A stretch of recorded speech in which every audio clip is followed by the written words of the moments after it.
I think I could make a compelling argument that technology is peaking. And that sounds weird because I know it's going to keep going. And there will probably be new explosive areas that become bubbles like the way AI has. And before that, self-driving cars. And before that, telematics. And before that, smartphones and so on. You actually can plot a chart for technology. And if you know enough about the Lego pieces, you can predict where it's going. Welcome to High Agency, igniting conversations with inspiring people, leading transformative change. This episode is going to be a little on the nose. This podcast is called High Agency after all, and we're going to be talking mostly about cultivating and being high agency.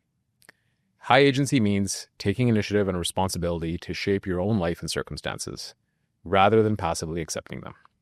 It's this ability to identify what needs to be done and then taking the action to make it happen, even when faced with obstacles or ambiguity.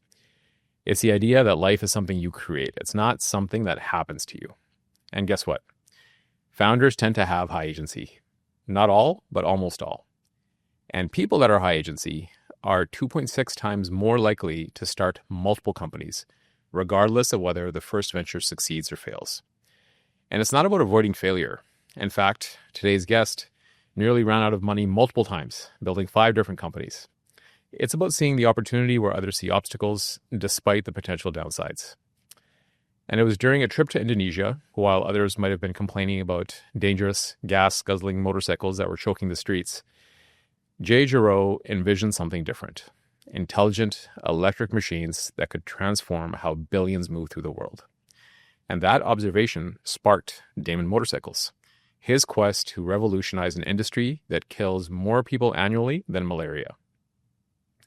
From coffee shop manager to pro snowboarder to raising almost $200 million and taking companies public, Jay's journey defies the neatly organized origin stories of the founder with a dream.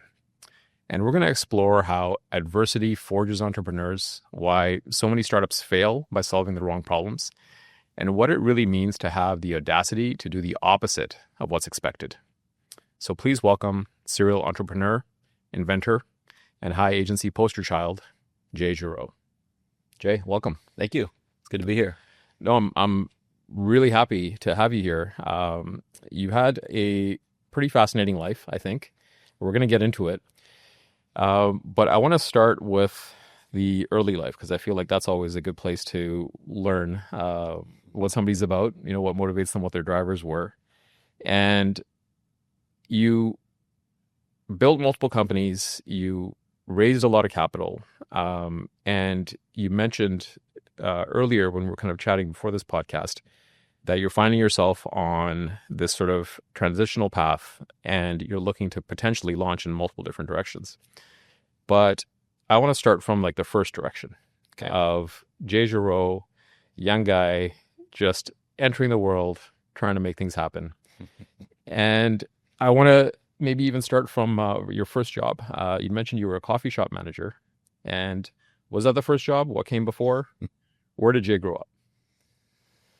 So I grew up in North Vancouver in a little area called Lynn Valley. And I guess my teen years were the late 80s, early 90s. And pretty rough. Sounds ridiculous to talk about Vancouver as a rough place in comparison, I guess. But Lynn Valley was pretty rough. North Van was a pretty rough place, 60s, 70s, and 80s. So yeah, grew up there. Define rough a little bit. Well, I guess because Canadians aren't allowed to have guns, the street fights are a lot more nasty. Yeah. It's just like whatever you can get your hands on.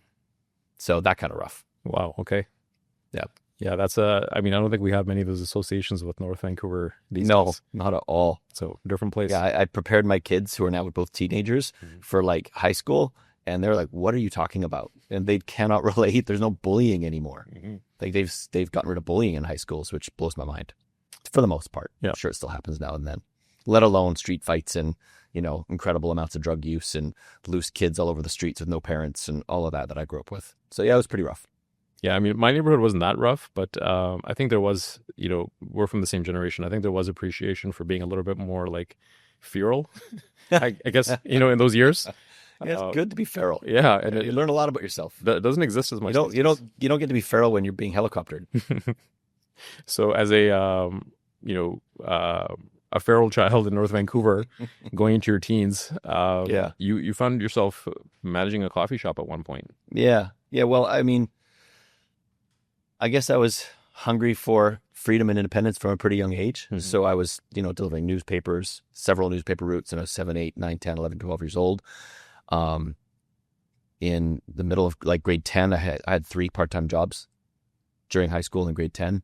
And, I was making cinnamon rolls when I was 14. And by the time I was running a coffee shop, I was probably on like job number 10 at that point. And so that was 18. So I dropped out of high school in grade 11 because I was very clear that nobody in my class wanted to learn anything. And it was so out of control in every classroom that it was a waste of time.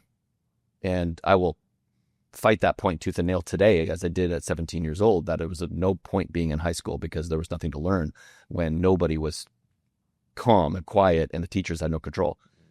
My mom didn't understand that, so she threw me out. And that forced me to turn my 3 part-time jobs into one job. So I ended up running running a grocery store at night. The foreman quit. The night crew foreman, who was like 45 years old, he quit suddenly and made me the foreman. So on minimum wage, I had to manage 3 people older than me. They were in their 30s and I was 17, and unload semis full of groceries and get them on the shelves between 10 p.m. and 6 a.m. And then go to a gas station and work from there for 6 hours after that. That's how I, went from out of high school to off the streets, because I was on the streets for a little while, to getting my shit together at 17. And that was before the coffee shop job. Yeah. I mean, I was about to ask you why so much work, but I guess that kind of answers it, right? It was for survival. Yeah. Well, I mean, even before I was living on my own, I think I wanted a car. I wanted to get away. And as soon as I had a car, I wasn't home for 2 months. It was amazing. It was a great summer. Yeah. And, unfortunately, and I hope you don't mind me getting into this, it sounds like your mom wasn't exactly understanding what the school situation was, but for what you're describing now about what Lynn Valley was then, I imagine if it's such a rough place, then the school is probably just going to be a microcosm of that. Totally. It's just a concentration for all the problems that the streets have, and you're better off not being there. So, but my mom, she had me and my older brother at the age of 16 and 19, so she had to drop out of high school. So she didn't get to finish high school. So, I didn't contemplate this at that moment, but that was a big deal. So she had worked her literal ass off to have us be at school, and for me to throw that away, she lost the plot. Yeah. Understandably. Yeah, fair enough. What I'm curious about though is, how did you know it was supposed to be different? Like, if everybody in class is like making a ruckus and it's mostly just like, fighting and like acting out, like, why weren't you one of those? Oh. Because I don't know. I mean, I didn't really like high school very much. Everyone knows grade 8, 9, and 10 don't count. So once I was in grade 11, I'm like, okay, I actually have to try now. And so it was the first time I was going from C's to like A's and B's, and I was actually trying, but the rest of the class still wasn't. So, I just like, okay, I'm not going to get good grades here. This is, more importantly, it's a waste of time. I just concluded it was a waste of time. And I could go to adult night school. And I was around a group of people who, were already in alternative schools and adult night schools. So when I dropped out and I got the full-time job, I converted one of my part-time jobs to that graveyard job. The following semester, I enrolled myself in adult night school to get my grade 12. So I had 2 jobs plus adult night school, and it was night and day. I mean, everybody at adult night school was over 20. They're 20 to 30 years old. They were foreigners. They needed to get their GED or whatever. So they're there to get going. 3-hour-long classes. And they everybody was quiet, and it became a lot more enjoyable to be in an environment around other people that actually wanted to learn something. And then at some point, you went through these multiple jobs, this sort of period of survival. Where did things kind of level off for you, where you were able to say, okay, it's not just survival. I bought the car. I've got a couple of things under me, and now I want to kind of decide what to do next. When did that start showing up? Well, I was making my rounds with different jobs inside of a mall. And when you work in a mall, you get to know all the managers of the other stores. So I kind of was hopping from one store to another. until I got to this coffee shop, and they wanted me to manage the location. I don't know why. They just needed a manager, and they trained me on that. So you're literally like filling in paper ledgers at the end of every day, and handwriting checks, Paper ledgers, paper ledgers, and doing the calculator to figure out how much CPP you got to take off their paychecks and all that, and ordering supplies and bagels and coffee and all that kind of thing. And I got good at it. Like I really enjoyed it. I enjoyed it so much that I lost track of what my plan was. Because when I was 14, I started snowboarding, and this was like before, some of the mountains didn't even allow snowboarders at this point. It was so early. But by 16, me and my best friend were committed to moving to Whistler after high school to become pro snowboarders. So we wanted to chase the dream of being pro riders. So like a year or so into running this coffee shop, and one day I was standing on a road in the middle of the winter, looking up at the mountains covered in fresh snow, and it hit me that I'd forgotten about my plan. So I promptly quit all my jobs and made a plan to move to Whistler.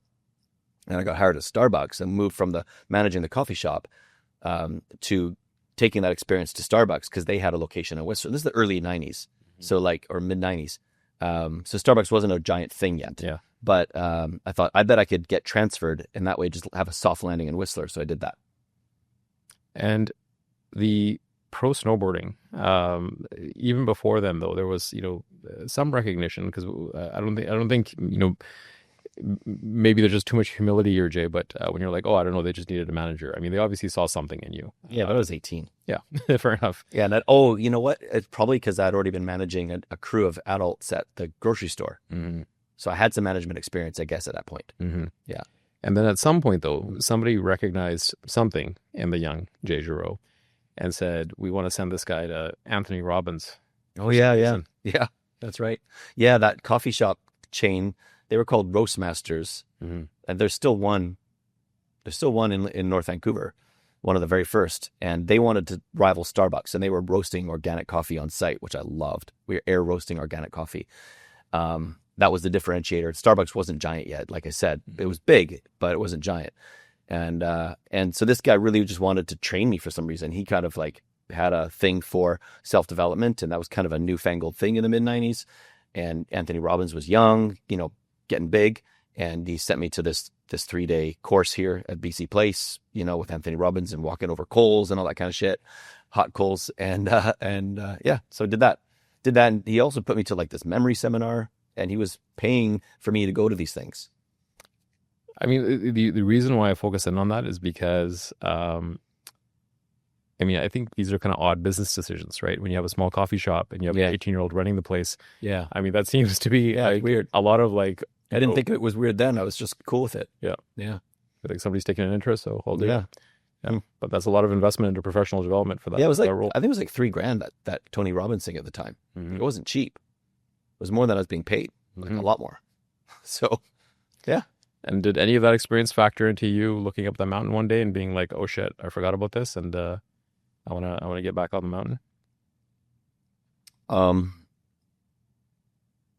I guess I just took it for what it was and did it, enjoyed it, and that definitely set me on a course of self-development. I started reading all the Tony Robbins books and buying kind of the peripheral books, the 7 Habits of Highly Successful People and The Road Less Traveled, and all those things that were, I don't know if you know those books, but they were all big back then. Yeah. Tim Collins and everybody.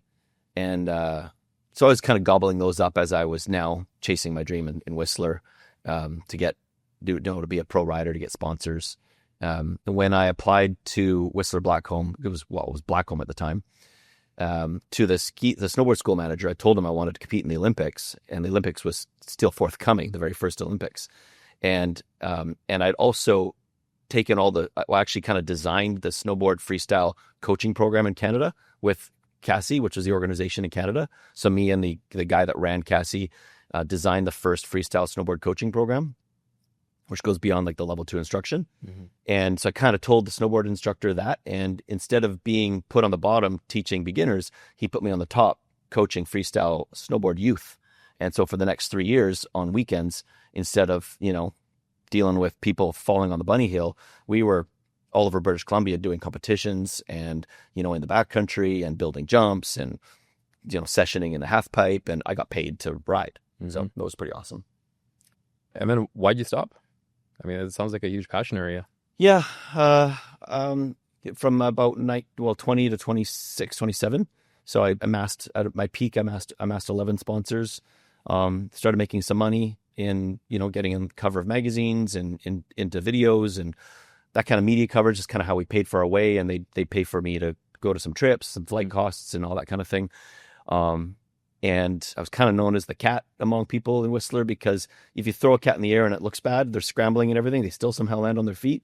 So even if things didn't go well off the lip of the jump, I somehow would always land on my feet, until I wasn't, until, not enough maintenance of the body and things that don't stretch properly. And suddenly you're not landing on your feet and you start getting some injuries.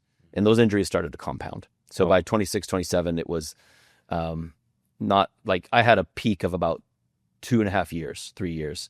The big one was a knee injury that resulted in a surgery, but it took 1.5 years for them to properly diagnose it. So for 1.5 years, I kept trying to go back into competition, and I would have another recurring injury didn't know I had a fully torn ligament. So when you land on your feet, but not perfectly, you're collapsing. And so there was 1.5 years of just trying to get back on my feet, figuratively speaking, in the pro arena, and I wasn't able to until I finally got that surgery. And at that point, a lot of time had passed and kind of just lost my ranking. Mm-hmm. So nothing lasts forever. Yeah, fair enough. I mean, especially something that takes, such a toll on your body, right? Because it's pretty hard on the body. Yeah. Been working on it for 30 years since. And you were pretty early days, because snowboarding had just kind of exploded on the scene, and then suddenly there was Olympics coverage. Yeah. I forget the guy's name, but there was a very famous snowboarder from here. It was that whole... A lot of famous snowboarders from here. But it was the one with the pot scandal. Ross Rabagliati. So he was a racer. Okay, he was a racer. So different category altogether. And racing never blew up. There were no racing celebrities, probably other than him. And that was maybe as much because of the Olympics as because of the pot. It was entirely because of the pot scandal, for sure. Yeah. I don't know. Racing's cool, but racing is, I don't know if anyone even races snowboards anymore, other than border cross. Mm-hmm. This was Gates. Gates was a thing very temporarily, which was really borrowed from skiing. Mm-hmm. That's not what snowboarding's about. Yeah. So you're in your mid late 20s now. You've beat the shit out of your body sufficiently. Yeah, you're okay, let's try to do something else. Yeah. And what was motivating you at the time? What were you looking at? So I've recently, 2 days ago, put up a post on my Instagram that I've just completed my second chapter in my life. And so at the transition from snowboarding to what was next was the end of my first chapter. I didn't call it that then, but I do now. I do see now my life looking chapters. Back on it. Yeah. So that was the end of my first chapter. Snowboarding was a chapter. And at the end of that, I ended up building a women's snowboard clothing company with an ex-girlfriend, which if anybody's listening and wants to know if that's a good idea, it's not. When you got all that past tension, don't build a business with an ex. But we thought it was a good idea. And we ended up getting all these women on board as sponsored athletes in skiing, mountain biking, and snowboarding that all ended up winning gold medals a few years later. All of them. So we had this incredible roster of soon to become huge talent. Wow. And we had great product. We had a great brand. We just didn't know what the hell we were doing from a startup perspective. And we had a lot of tension that was definitely problematic. So we ran a clothing company for a few years, making women's snowboard clothing. Well, it's action sports clothing. And the distinction was that women were wearing men's snowboard clothing because it was way higher quality. And all the women's snowboard clothing was always made cheap, didn't have the good waterproofing, didn't have good designs. Mm-hmm. So any really good rider in snowboarding or skiing was wearing men's clothing. So we kind of took that and designed really high quality gear. Got it into a number of stores around, Canada and the US. And eventually that died. And it wasn't until I took the Landmark Forum in 2005, which was kind of the next phase of my self-development, that really, really set me into a different direction in life. Mm-hmm. So I guess, honestly, Gage Clothing was kind of the wrap-up of that first chapter. Got it. And that a few years. And that died because of market change, or you guys just couldn't? We ran out of money. Yeah. And we weren't raising, we were just doing it on credit cards and lines of credit, and we didn't raise outside capital. Wow. Yeah, And this was kind of you couldn't sell stuff online yet. This was 2002. So there was no social media yet. Yeah. And so you're still packing up, $12,000 worth of samples and driving from store to store trying to land dealers. And so it was hard. So Clothing's way easier to sell now than it was back then. Oh yeah, and that's why we have explosional micro brands and Totally. the rest of it. Yeah. I mean, it's interesting what you said about chapters. So like looking back, you can now kind of label the chapters. So you went through the Landmark Forum, and it wasn't apparent to you at the time, but was it pretty soon after that you were starting chapter 2? Yeah, probably. I wouldn't have called it a chapter, but yeah, it was definitely a big change. So at the end of doing a couple of courses in landmark education, I realized that what I really wanted to do was to help make the world a better place by getting the world of vehicles to go from gas to electric. Mm-hmm. And I actually really hated cars and thought that they're really inefficient and they don't make sense. And, you're moving around 5,000 to 6,000 pounds to move one person. Like it's just, and the rest of the world actually doesn't work that way, which we'll get to. Mm-hmm. But I wanted cars to be electric, and I realized that they could be electric now. Mm-hmm. That there was no reason why they couldn't. And this is before Elon was in Tesla. But the true founders of Tesla, they too understood this. Yep. And they were using existing technology to make cars electric, to make their car electric. So that led me to founding Rev Technologies, making electric SUVs and pickups. And I was at the time selling cars because I was selling motorbikes for about 2 years and I was very, very good at it. And I went to selling cars because I was told to make more money, and I was miserable. Like migraine headaches for 4 months straight, and I'd never had headaches before. How is it that different? People buy motorbikes because they want to. People buy cars because they have to. Oh, wow. So you're selling a passion versus selling a need. Mm-hmm. And when you're 20, I don't know what I was, 28, 29, trying to explain to somebody why this is better for their babies, and you're a single dude, I don't give a shit about the seat locks for the restraints for the baby carrier at 29 years old. So not the pretty hard to be passionate about it. Yeah, not the most authentic experience. No, it wasn't exactly. And everyone's always said to me my entire life that I can sell anything. And the truth is, I can only sell what I really care about. Mm-hmm. And I know that some people can sell anything. Mm-hmm. They just want to sell. I have to really care about what I'm selling. Got it. So purpose and passion matter to me. So at that point, though, you recognize something and you're like, okay, I want to change people's relationship to energy. Oh yeah, you know about that, eh? Yeah. Okay. Yeah. Carry on. Yeah, I've been creeping you for a while. Yeah. In the lead up to the podcast.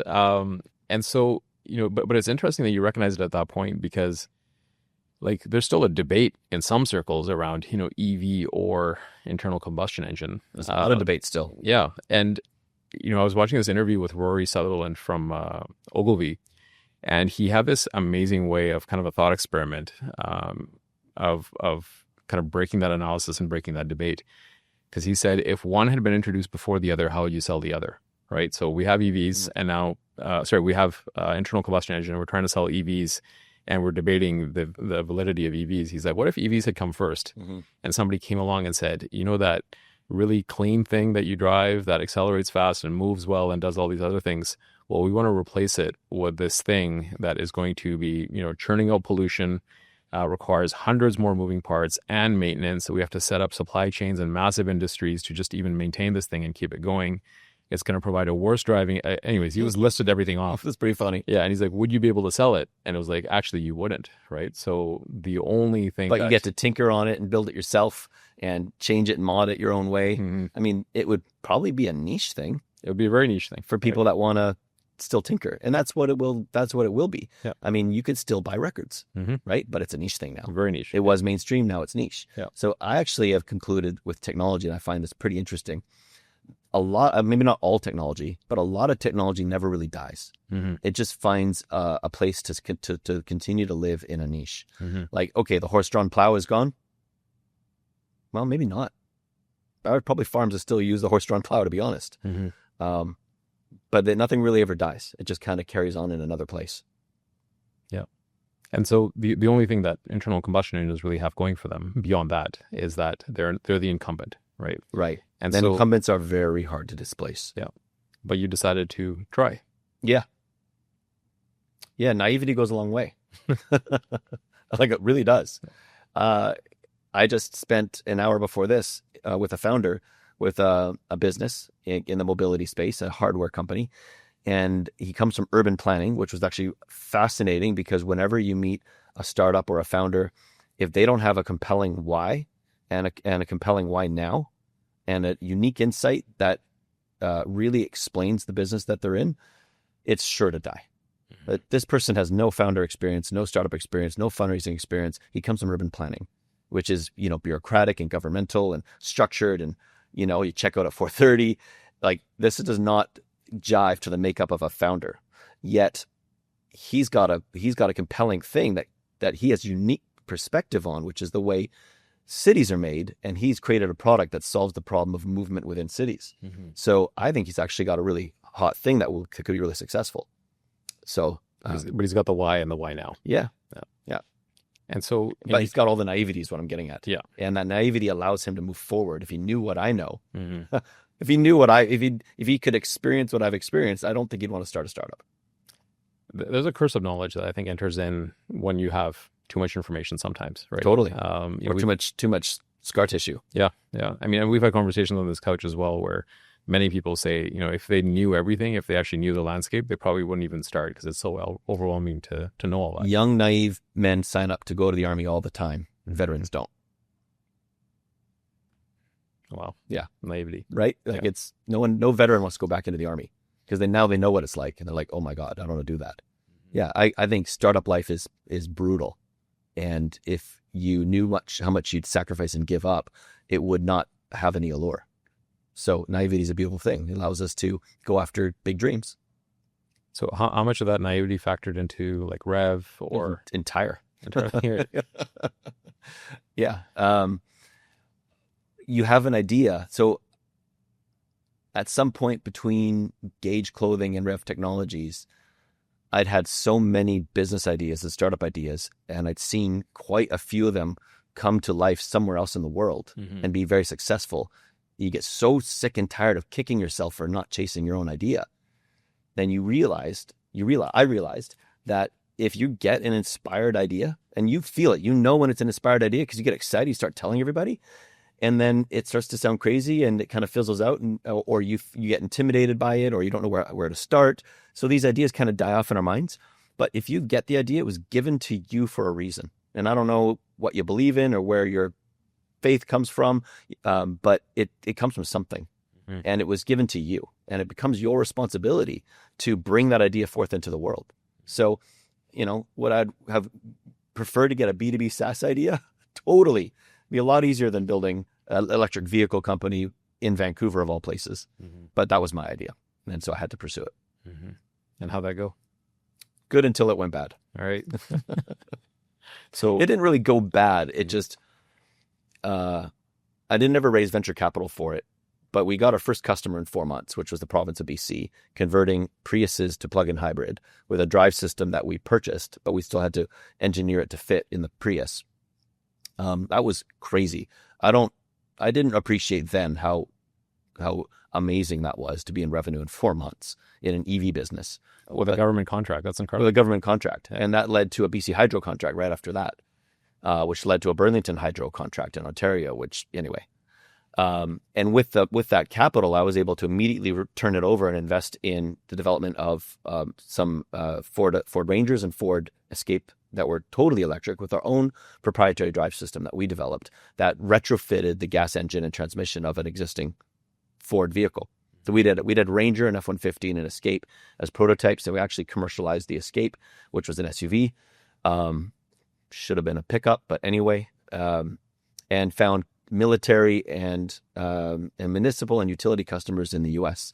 with a couple of prototypes that we then started to drive around all over the United States on the back of a trailer. That seems to me like you had very quickly and early done all the hard stuff, right? Like you're talking about actually having like the hardware figured out.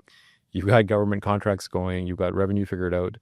Why did it go badly? What happened? So the revenue was great, but we thought we could get to a $50,000 price point for the package that would convert a customer's existing Ford Escapes from gas to electric. In reality, they were $180,000. So the market shrunk real fast. Mm-hmm. At $50,000, I could have had hundreds of utility and municipal customers in North America. At $180,000, everybody was buying one.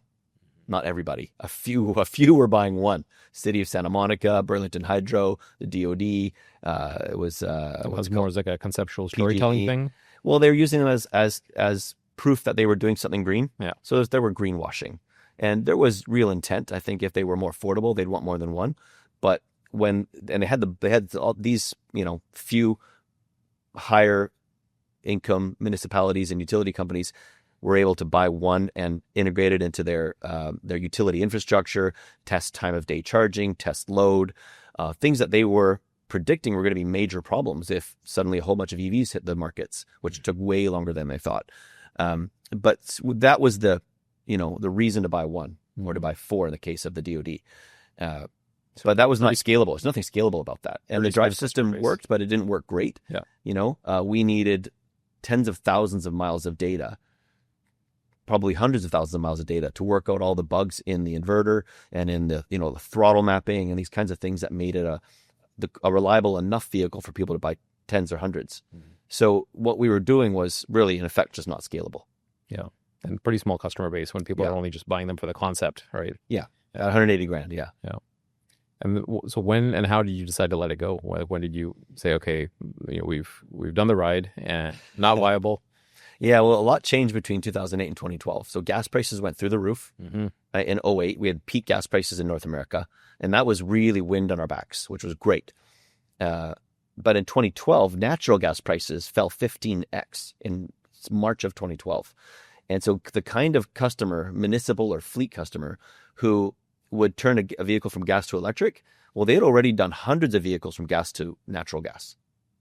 So natural gas prices fell so much, it didn't make sense to blow 5-6 figures on an EV conversion when they could just, blow 4 figures on a natural gas conversion, and their natural gas costs were way less than the conventional gas costs.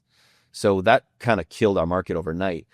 We'd also just gone through the mortgage crisis in 07, 08, 09. So a lot of municipalities were really, really struggling.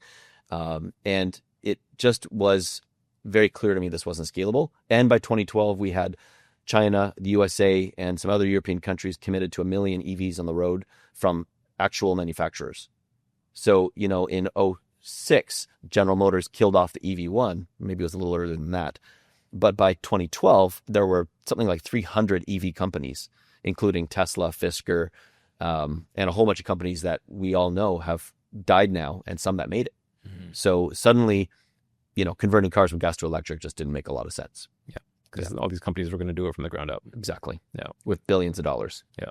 Yeah. Yeah, that's pretty good incentive, I'd say, to pack up and go home at that point. Yeah. And then what did you do next after that?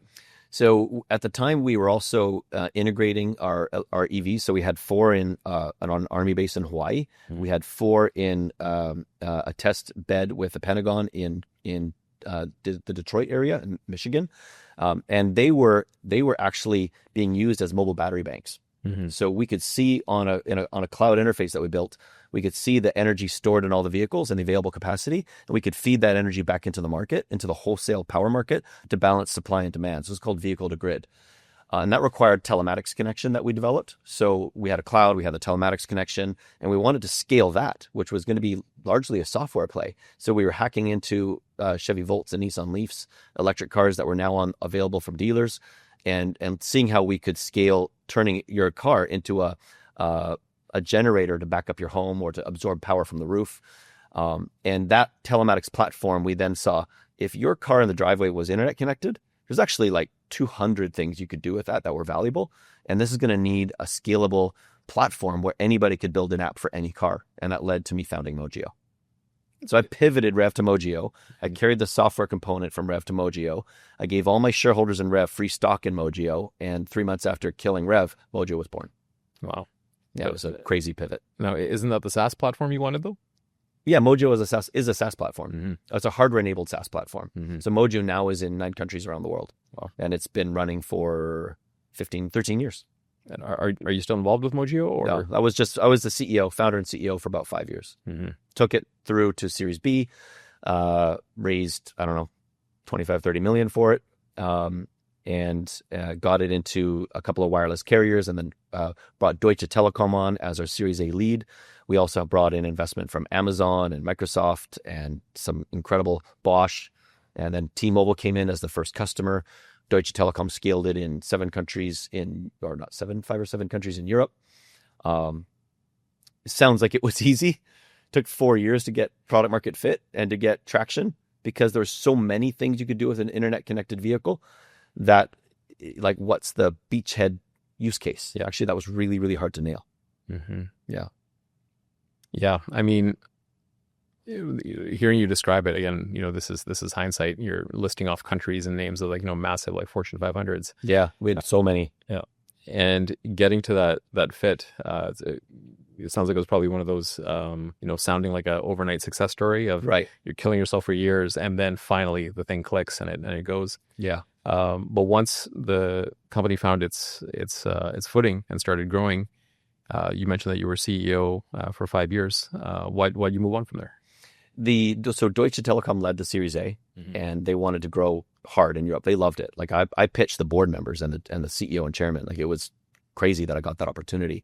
But 6 weeks later, we had a term sheet for the Series A, and which, by the way, is a bad idea. We'll get to that in a second. But you don't always get competing term sheets. You take what you get. It's that or run out of money. And Deutsche Telekom wanted to grow it hard in Europe, and that would require me to spend almost 50% of my time in Europe. And I had young kids here in Vancouver, so I just couldn't be away. So we wanted to find a growth CEO that would help scale it in Europe, who was willing to spend time or had experience. So we found a guy who actually had worked with Vodafone in Europe for a number of years. So already had telecom experience, understood the landscape, the way to sell to these kind of partners.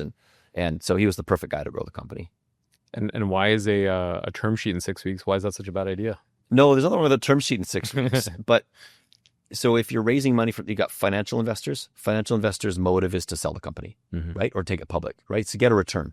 Strategic investors' motive is almost never to sell the company. It's to benefit their existing business. So they don't really have motive to sell the company or to monetize their investment. So if it gets 5x or 100x return, that's nice, but it's not why they're investing. Because that's just going to sit on their books anyways. So totally. Yeah. So, and in a Series A, a lead will take 25, 35%, which is decision-making power and control. Whereas in a Series B, a strategic might take 2 to 10%, which is not, control. So once Deutsche Telekom came in the Series B, that brought in Bosch, Trend Micro, Amazon again, BDC again, which is kind of a strategic for the government of Canada, T-Mobile, TELUS Ventures. They all invested in the Series B. So suddenly the company is invested in and controlled by a whole bunch of strategic investors who have no exit desires. So 13 years later, Mojio is still a private company. Probably should have gone public by now, or been bought or been acquired by now by maybe Bosch, one of its major strategic partners. And so I've got all these shareholders who are all locked up. And so there's no liquidity event coming. There's no liquidity event. I don't think there ever will be. Great company, but I don't think there'll ever be a liquidity event for the shareholders, which is not why we all do this ultimately. Yeah. Fair enough. So you saw the writing on the wall with Mojio and said, okay, there's no liquidity event coming. Well, I didn't see the writing on the wall then. Oh, you didn't? But, well, maybe I did, because there was a Series B, a secondary round, and I sold more than half my stock then. So actually, me and some other people got an exit through a secondary round, which was great. But a lot of people just didn't take that window of opportunity, and there hasn't been one since. Yeah. And then was it because you were now enticed by something new, or totally you got bored, or? Well, I didn't have the idea for Damon right off the bat. I actually tried to resurrect my friend's company doing co-presence video, which, oh my God, would have been huge if I'd known COVID was coming. Well, if anybody had known COVID was coming. Oh, man. But that company was saddled with too many problems with its previous shareholder base. Yeah. So I tried to resurrect that with him for about 6 months. I loved it. I'm still passionate about it. Like, I'm not even going to explain how it works, because I think still, maybe I'll do it one day. It would be revolutionary in offices today. But then I went out to Indonesia for my best friend's wedding, and was totally excited to ride motorbikes with a whole bunch of other bikers. When you're riding around on a bike in, a North American city, you just wish all the other cars were bikes. And as soon as you do it in real life, you're like, this is a nightmare. It's not awesome. I rode motorcycles in Punjab, India. Yeah. So I've fully got the experience. Yeah, it's crazy. Yeah. And you get used to the crazy, which is the really crazy part, is how much you just like, wow, I'm just going with the flow. It's like a flock of birds. And sometimes birds bump into each other, right? They do. Yeah. But you just carry on. And I kind of love that chaos, but it's not like riding a motorbike here. It's very much just get from A to B and try to survive, as opposed to doing it for the enjoyment. Yeah. So kind of had that experience and came away honestly thinking, could you make motorbikes move in a controlled manner like a flock of birds using software, using like self-driving software? That's where the idea began. I wasn't aware of that. That's actually fascinating. Yeah. Because it makes me think of what are they? The starlings. They kind of have like murmurations, where like like millions of them will move as like one body, but they're not actually colliding. They're just so in tune with each other. They're able to move. They're somehow consciously or unconsciously communicating with each other, and they become a single body.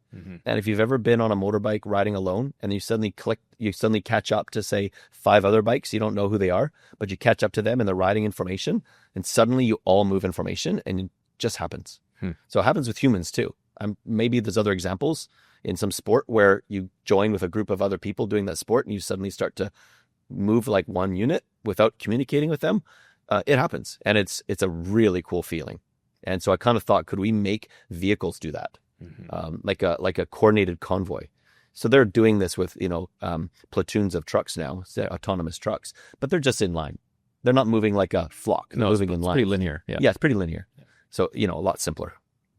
And so you got this inspiration of getting motorcycles in Indonesia moving like a flock of birds. Right. Well, you start with crazy and you work your way to doable. Yeah. I think every idea starts at crazy. And you work your way back to like what's doable, what's the MVP. If you're following a process, like a discipline, you want to get to an MVP. What can I get to market now or fast? And was it that immediate for you? Like, did you see it and be like, okay, this is the crazy, I'm going to go figure out the doable? Or what happened after that?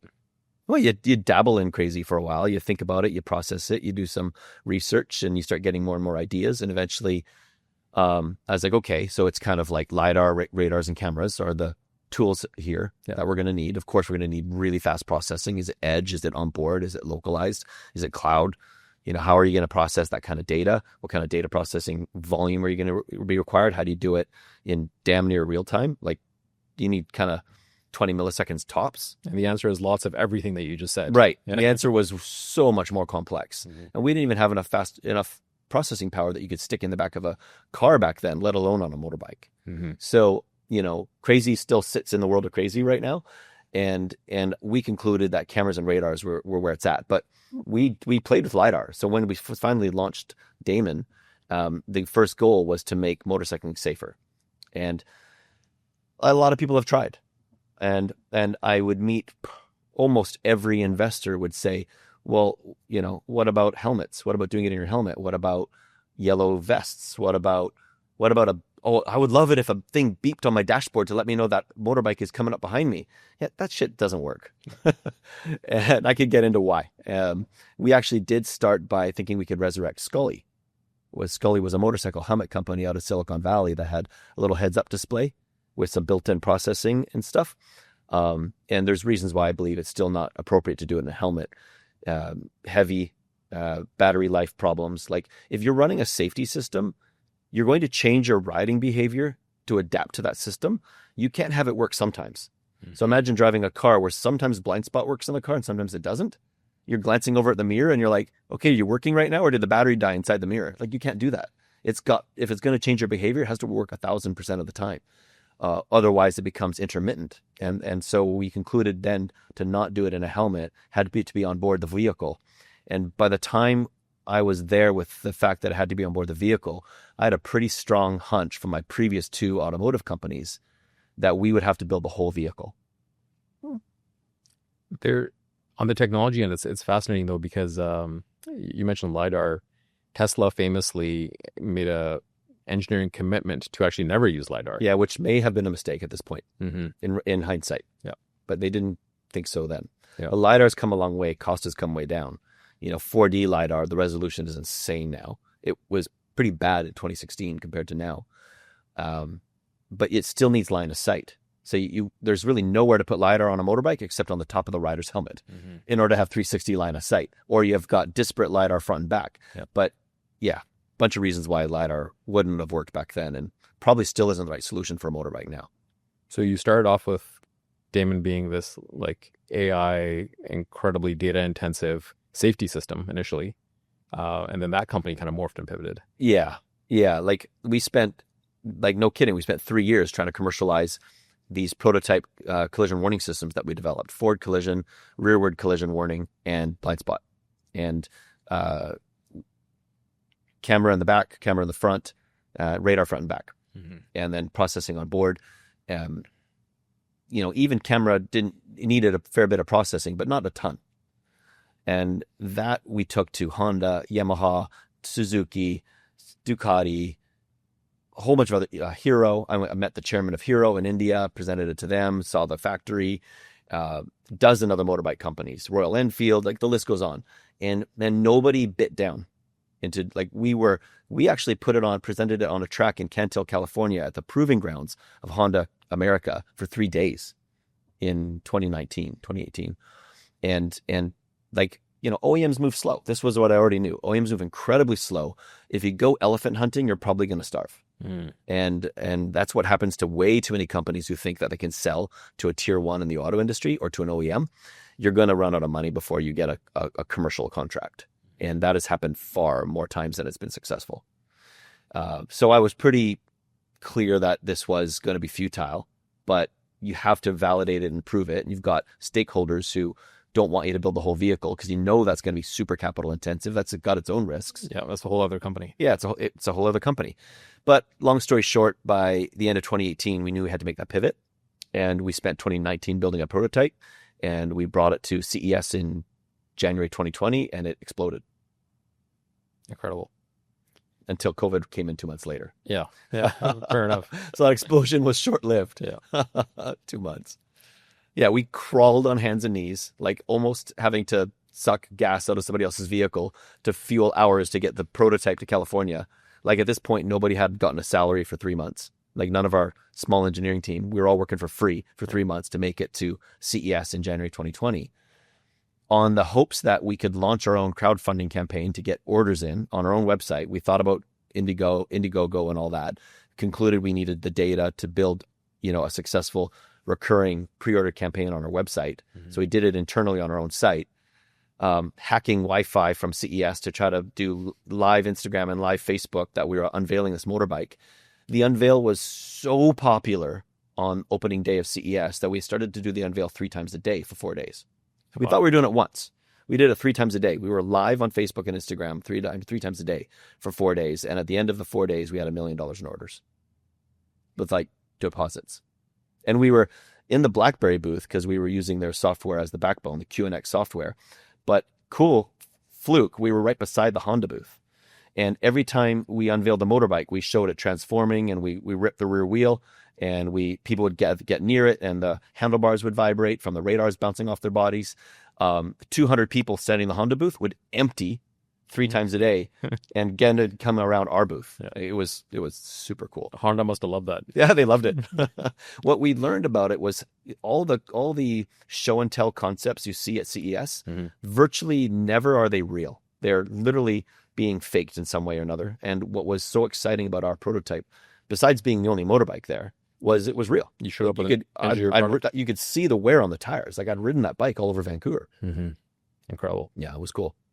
And so Damon Motorcycle obviously got to a point, and then COVID introduced all sorts of its own complications. Yeah, it was brutal. Yeah. And so where's that company headed now? Where are you headed now?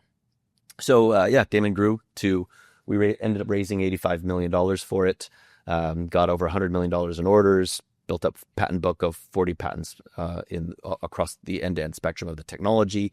I rode it at several racetracks all over the U.S. I mean, doing close to 200 miles an hour in some cases on it, and took it public on the NASDAQ in late last year. That was you doing 200 miles an hour? In some of the pictures. Well, we did 200 miles an hour on dynos. We didn't find a track in the U.S. where you could do 200 miles an hour. And I don't have the balls to do 200 miles an hour, but I think the fastest I've ever gone in my life was 276 kilometers an hour, which is, 160.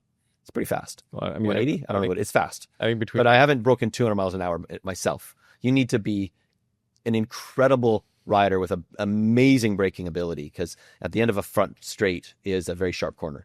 So when guys can do 200 miles an hour, they can brake like gods. I wasn't even thinking about the speed. I was just thinking about like the legal counsel, the investors, the risk. You got like the CEO and founder like ripping down the road. If you're going to be a motorcycle CEO, you better be authentic. Yeah. You better be able to ride your own, eat your own dog food. Mm-hmm.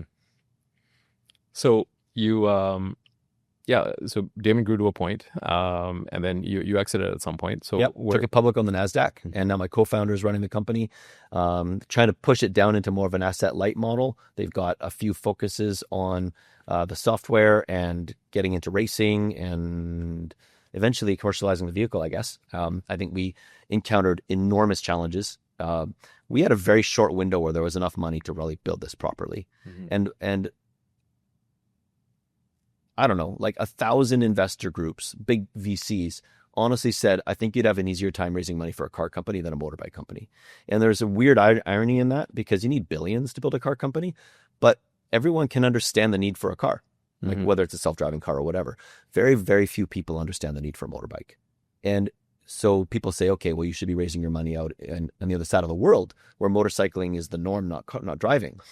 Yes, but and we presented to many of those investor groups, and we did get some pretty big investment out of Indonesia, but they don't want the 200 horsepower superbike. They want like scooter plus. Like $1,000 motorbike. Yeah. And there's no room for innovation on $1,000 motorbike. You can't differentiate. You virtually can't differentiate. Go raised a ton of money, but they crashed because of how hard it is to be competitive at the $1,000 price point. Well, it's an oxymoron, you know? So we needed to be the Tesla model, start with the Roadster and go down market to a mass market vehicle. Yeah, totally. And even then you can't go that far down as we're learning, because what is it? The Tesla Model 2 is going to be a Y. Mm-hmm. Like, ta-da! It's the same vehicle. Yeah, it's not a $30,000 car. No. And even Elon learned that. Yeah, I mean, and it's price point as much as it is culture, right? Because I mean, I was joking when I say scooter plus, but like, in Asia, motorcycles are A to B things, and if somebody could strap a lawnmower engine to a piece of cardboard and get it done, they would for $200. Yeah, and they do, and they really do. A lawnmower engine to a piece of cardboard. Yeah, as long as it's got wheels, it'll go, and you'll get from A to B. Yeah. The successful company, what's it called? Well, modestly successful. Forgot their name now, but they got like 1 million unit orders for an EV scooter overnight. And they went public at like a $2 billion val in India, and they're just crashing right now. Like, I don't think they're going to survive. And, they've got the most affordable EV electric scooter with 1 million order book, or greater than that probably. They've shipped tens of thousands, hundreds of thousands, and they're still struggling in India. Like, they've got all the right ingredients. It's still really hard. Yeah. So took Damon public on the NASDAQ, left handed the reins to my co-founder, and that was the end of chapter 2 for me. Mm-hmm. So now looking back, all right, chapter 1 was snowboarding. Chapter 2 was EVs and mobility. And now chapter 3 is me being more of a founder whisperer. Mm-hmm. So my goal now is to work and deliver high touch and eventually high impact coaching and mentorship and guidance to founders who are on their first or second venture. Mm-hmm. And, with the experiences that you've had, how do you kind of balance the curse of knowledge that comes with that? Right, the curse of knowledge. Yeah, knowledge is a curse when there's too much of it, right? Yeah. You mentioned when I look back at even my own life in many categories, it's like it was actually the ignorance that fueled me. Right? Totally, the naivety. Yeah. And so, how do you balance the fact that you've got a shit ton of experience and knowledge, and like you wear the scars for the rest of your life? Yeah, and working with that bright-eyed, bushy-tailed new founder who's got the idea. Like, does cynicism ever kind of creep into that? Oh, is that what you're getting at? Mm-hmm. Yeah, totally, it does. Yep. Yeah, that's a really interesting one to unpack. I've been recently spending quite a bit of honest, like, wandering around nowhere reflection time. Like, I mean it, like, just going off into the woods and trying to deal with some cynicism, because some of the mistakes you make that you can't stop dwelling over you really do curse you. Mm-hmm. And like, how do you not pass that on to that other founder that you're going to coach is kind of the question, right? Yeah. I mean, recently I think I've been getting back to being a little too optimistic. Like, I was, as a first and second time founder, like, really optimistic. And even before that, in my 20s in snowboarding, like, everything was possible and you should go after it all. And like, there was no hesitation to chase after any one of my dreams ever. And like to a detriment, I would say. but there's actually a lot of beauty in that. Actually, okay, so here's the answer. When I was like 23, after I read all the self-development books, I started to migrate towards Taoism, and I read the Tao of Pooh. Winnie the Pooh? So somebody wrote a book how Winnie the Pooh is like a Taoist and teaching Taoism, and I'm actually reading it again, just like the last couple of weeks. And it's reminding me, as you're reading some of the passages in the book, it's reminding me of the time I read that passage when I was like 23. And it's weird, like I'm being transported back into the mentality of that 23-year-old. I can actually see through my eyes as that 23-year-old, like physically through my eyes. I'm remembering where I read that book and what I was doing then, what I looked like and how I thought and what kind of things I worried about. It's all rushing back from 26 years ago. And I was like, oh yeah, I was like crazy optimistic and always happy. And I'm just kind of becoming that again. And the cynicism is just kind of washing away. Mm-hmm. It's cool. Yeah, it's fun. Oh, sounds incredible. So, I mean, when you say, I'm entering my next chapter as kind of a founder whisperer, the other change though is that the other 2 chapters was you looking back and saying, okay, there's a chapter. So maybe you're being a little deterministic by saying, okay, this chapter is going to look like this. Yeah. Yeah, that's fair. Are there new things opening up besides that? Besides you just kind of, coaching and sharing your experience with founders? Is there any ventures that you're looking at? Any areas of technology where you're still seeing peaks and valleys and you're saying, okay, this stuff is starting to max out. Maybe let's pay attention to something new. Yeah, I think I'm still developing this hypothesis, but I do think that technology is peaking in a way. I think I could make a compelling argument that technology is peaking. And that sounds weird because I know it's going to keep going. And there will probably be new explosive areas that become bubbles like the way AI has. And before that, self-driving cars. And before that, telematics. And before that, smartphones and so on. You actually can plot a chart for technology. And if you know enough about the Lego pieces, you can predict where it's going. And if you want to get really into it, read the founder of Wired Magazine's book, What Technology Wants by Kevin Kelly. It'll blow your mind. It was written in 2006. It'll blow your mind. It's pretty freaky. So yes, technology is going to keep going, but I think it's also peaking. And I don't mean that it won't keep evolving and growing. I mean that the rush, the gold rush for making money in technology is sort of dying off. Mm-hmm. And I think venture capital is really struggling with this. And so because of that, I don't know if I would start another technology company. Yeah.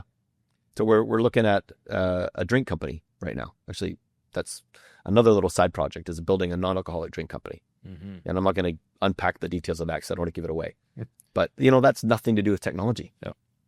Well, there are some other observations actually being made out there as well, where when the money in tech, especially for investment, was more free-flowing, I mean, frankly speaking, you did have a lot more like bullshit startups, right? Like we're going to, optimize this random thing, or we're going to, create a new way of doing some, weird thing for productivity or whatever. Yeah. A lot of things that were features that shouldn't have been companies. Totally. They're a feature, maybe they're a product, but they're not a company. Yeah. Or, maybe a delightful sort of like, toy almost, but try to turn it into a whole thing. Yeah. And what I've been hearing a lot about is that as, there's a lot more consolidation happening, a lot more downward pressure economically, that actually even in tech spaces, people are getting back to fundamentals, right? So drink company, I'd argue food and beverage, right? Of like nutrition, how are we feeding ourselves, energy, transportation, communication, like getting, back to the fundamentals of what are the things that are actually going to make an impact, right? Yeah. Because technology, I think for a while, I'm actually realizing now that I agree with you, because I was going to start off by disagreeing, was that I think within itself, the chip tech, the software, that's becoming more and more advanced and will continue to. But the peak is probably how much it's impacting our day-to-day experience, right? Yes, exactly. I think smartphones are an example of like in their form, how much better could this bloody thing get? We can make it fold. Yeah. Well, amazing. So what? Yeah. Right? Yeah. I